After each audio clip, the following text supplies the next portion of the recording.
नमस्कार दोस्तों, डी4एस सच की ओर में आपका स्वागत है। दोस्तों, इस समय संगम नगरी प्रयागराज में माघ मेले का आयोजन है। डूब मरने की बात है हमारे लिए।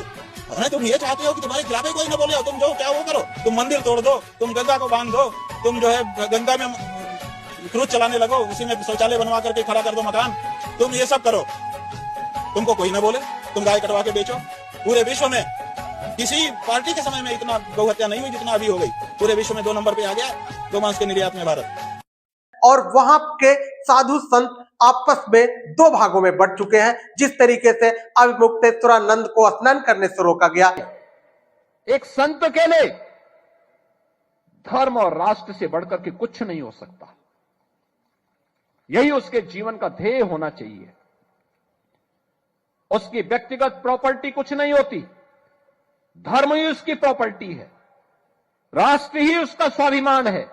अगर कोई राष्ट्रीय स्वाभिमान को चुनौती देता है तो हमें खुल करके उसके सामने आकर के खड़ा हो जाना चाहिए, उसकी चुनौती का मुकाबला करने के लिए खड़ा होना चाहिए। कोई धर्म के खिलाफ आचरण करता है, क्योंकि ऐसे तमाम कालनेमी होंगे जो धर्म की आड़ में सनातन धर्म को कमजोर करने की साजिश रच रहे होंगे। हमें उनसे सावधान होना होगा।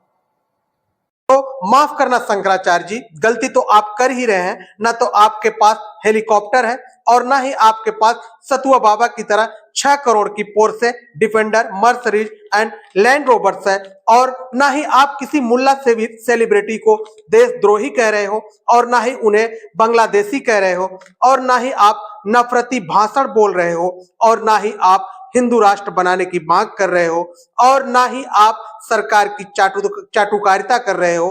तो बीजेपी के एजेंडे में आप बिल्कुल फिट नहीं बैठ रहे हो।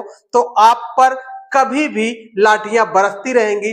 आप पर कभी यह उम्मीद न करिए कि आपके ऊपर फूल बरसाया जाएगा।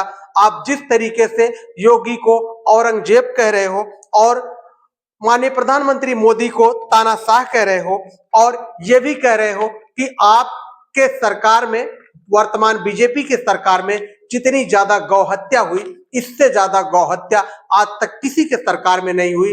क्योंकि भारत एक ऐसा देश है जो गौ मांस निर्यात करने में पूरे विश्व में दूसरे स्थान पर है। तो अगर आप इस तरीके की भाषा का प्रयोग कर रहे हैं तो आपसे शंकराचार्य होने का सबूत मांगा जाएगा और आपको देना ही पड़ेगा। आप शंकराचार्य हैं, इस सबूत को आपको देना पड़ेगा। इसके लिए नोटिस जारी की जाएगी।